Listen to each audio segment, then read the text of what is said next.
cannot tell you the number of times I've been asked to speak on Father's Day. And every time I go, oh, how can I do this? I never had a man in my house growing up. The man that was my biological father was gone when I was 9 months. My mother's father had disowned the family. My father's father, I didn't even know he was alive until someone called me to tell me he'd died. So it's hard for me to understand this whole dad thing. But when I was about 11, I looked around me, and I realized that every summer I got to spend 6-8 weeks on a farm with a family that included an incredible dad. His name was Harold. And Harold was a farmer. He was a farmer's son. He was the grandson of a farmer. And he had gone to school, and he was running this farm. And he'd be up and out before the kids were awake, and he'd be back for breakfast to make sure the kids got their dad time. And then he'd be out again, and then he'd be back for whatever, and we all had supper together. And he was the captain of the baseball team. He was the town supervisor. He was the captain of the fire. I guess I had a little bit of an experience of a powerful dad. What do you think? Yeah.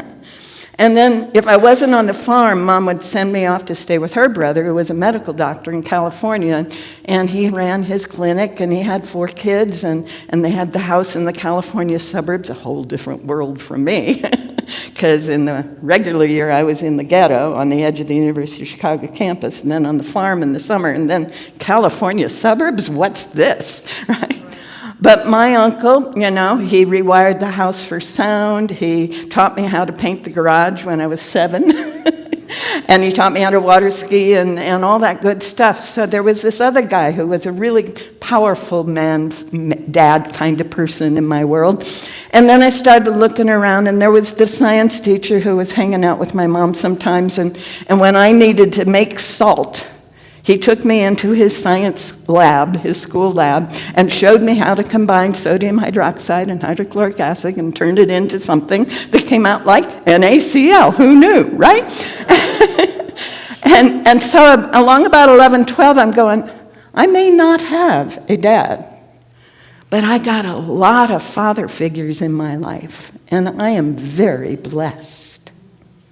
Because each and every one of them, including my mother, who taught me how to use a power drill and a power saw when I was like 7, it was a rich year. They all gave me those things that in our culture we're told dads should do. And out there in your library, you have this thing called God Can Handle It for Fathers.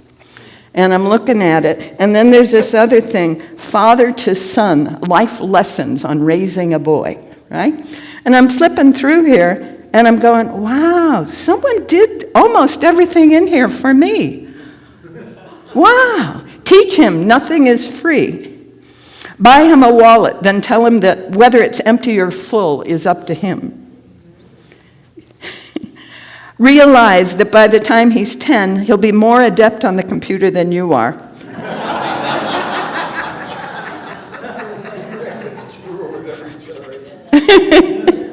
Teach him that most everything is okay in moderation, including moderation.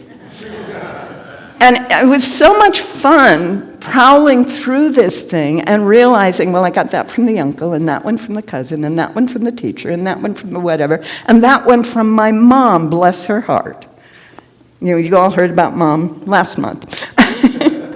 So this concept of father is available to all beings. And all you guys, male and female, and I call everyone guys, so you're stuck with it.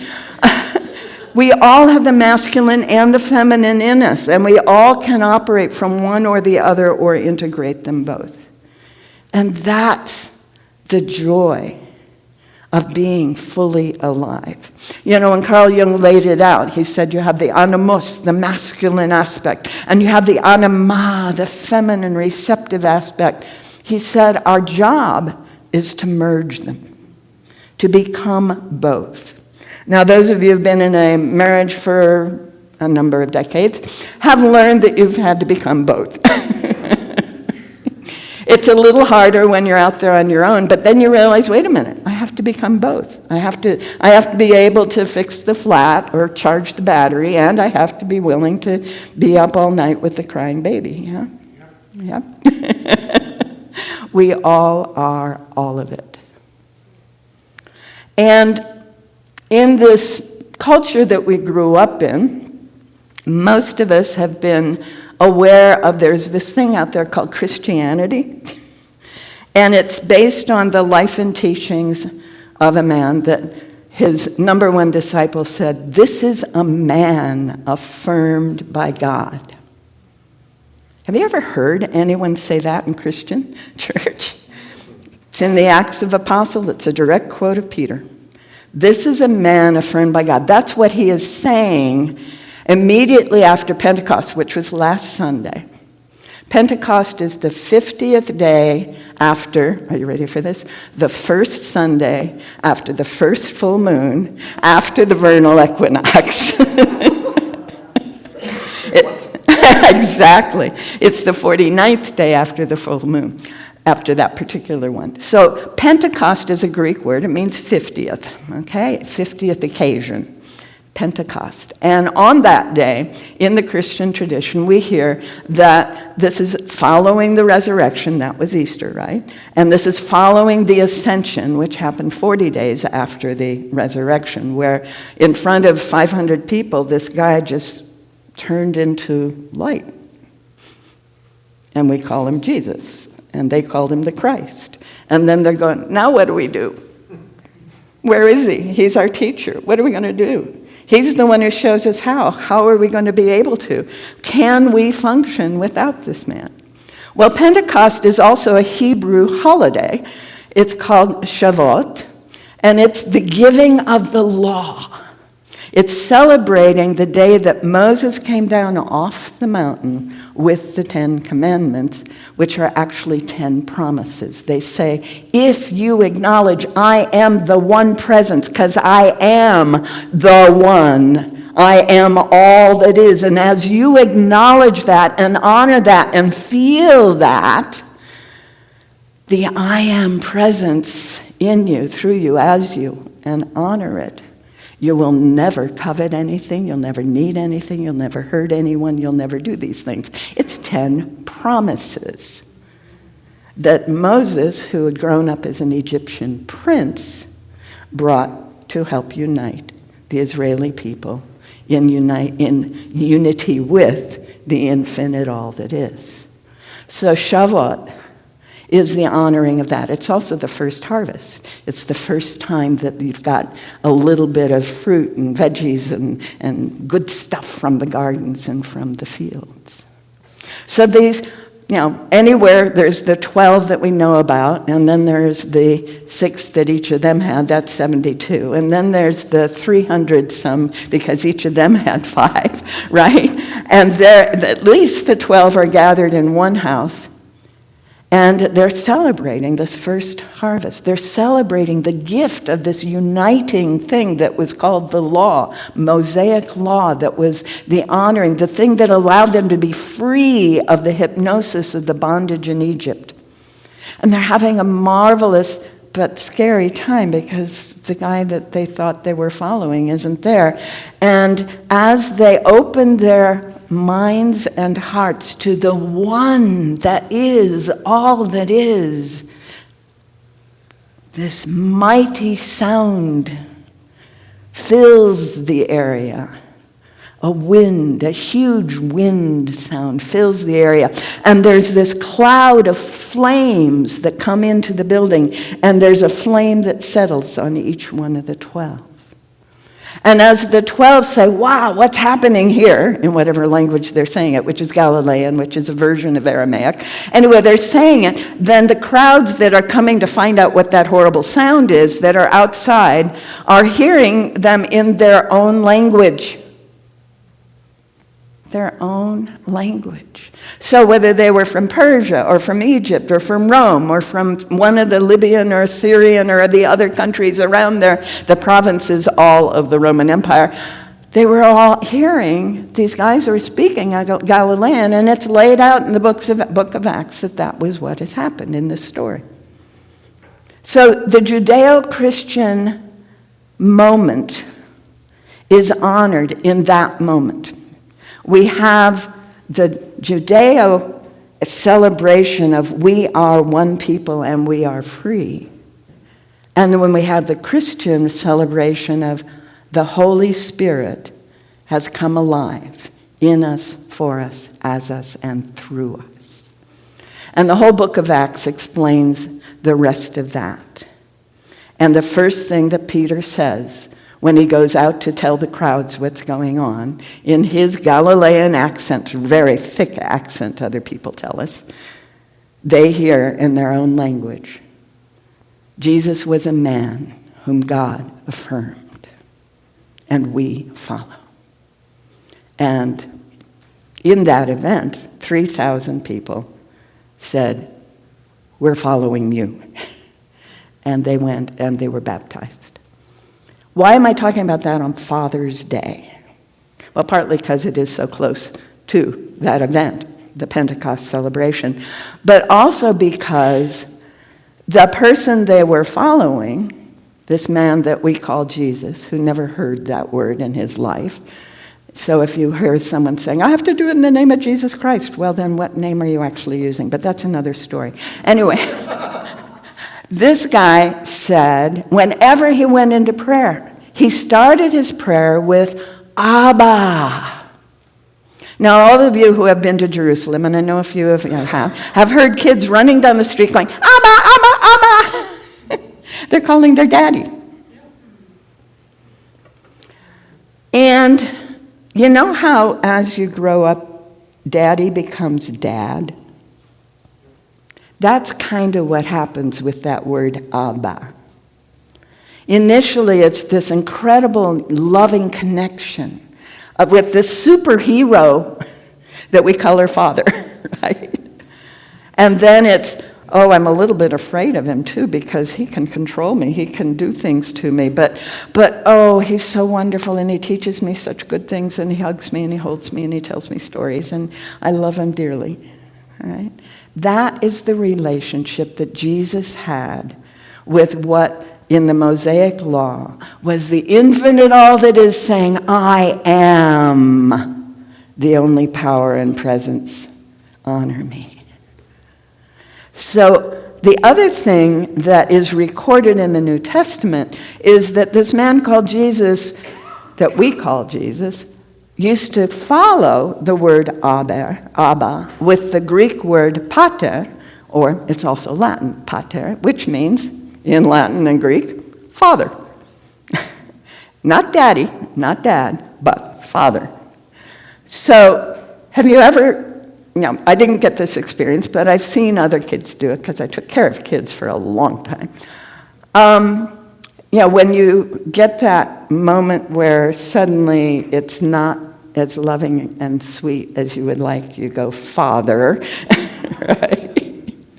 Yeah, it's not daddy. So he would always say, Dad, Father. And then he would go into whatever his prayer was that is in the New Testament. Abba, Father. Abba, Pater. My dad, our Father. And for those of you who have recited that thing that we call the Lord's Prayer and some people call the Great Formula, in Aramaic, that first word, it's not our Father. It's Abun. You feel the connection in saying the word. You cannot say it any other way. You want to try it? Abun. The infinite supplier, protector, guide, teacher, presence, and power. And as the Aramaic unfolds, it is very much like the English. It's recognizing that the existence of this presence is throughout all that is and in what we call heaven. Now, one of the things that we learn in that New Testament is that Jesus is quite clear that heaven is nowhere out there. It's right here. So I'm saying, Abba, the infinite, all that is, that lives, right here.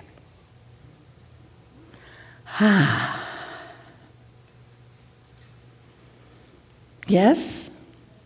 Yes. So Father's Day has so many levels to it. We honor these incredible men who have done amazing things, and these incredible women who have filled that role in our lives. And we hope that we didn't blow it with our kids. And we accept whatever honor they give us, which is a bit of an effort, is it not? Sometimes to let it in.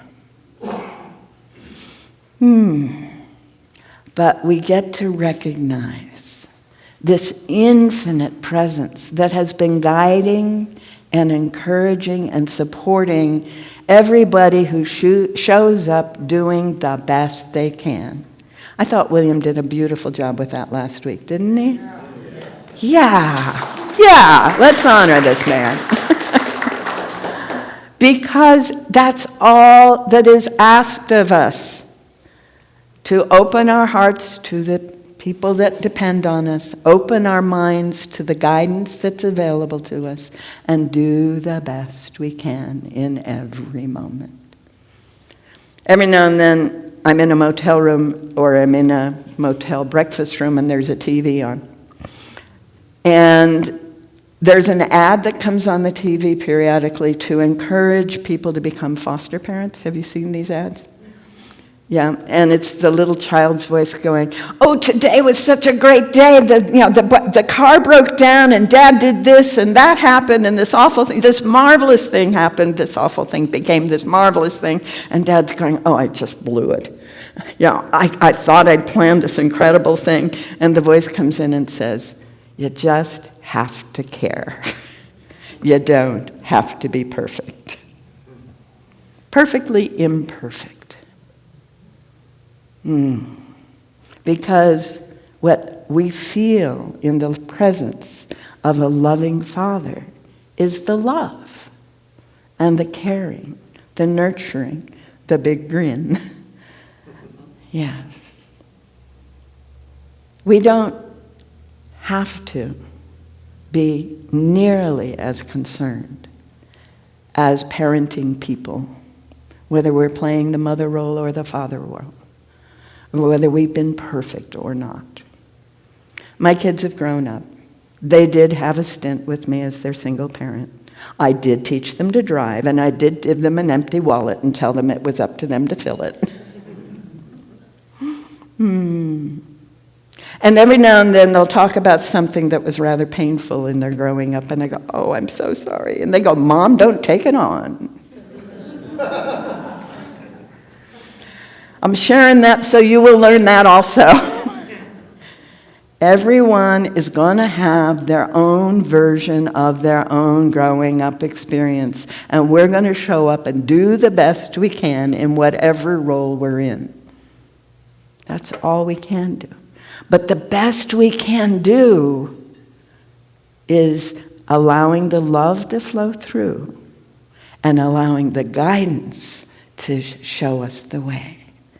The infinite, all that is present in and through and as each and every one of us always.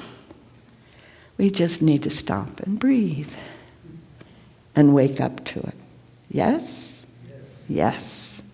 So, if you're ever feeling disconnected from the loving presence, remember that the guy that billions of people around the world call that would curl up in a corner every day somewhere and go, "Abba," and bring that awareness and that presence in. And then he'd go, "Father." Yes, I feel that presence. I feel that love. I feel that support. I know that the power is here, and that what I claim in this moment, through the guidance and the love and the power, must be everyone's experience. Thank you, Dad. Bless you all.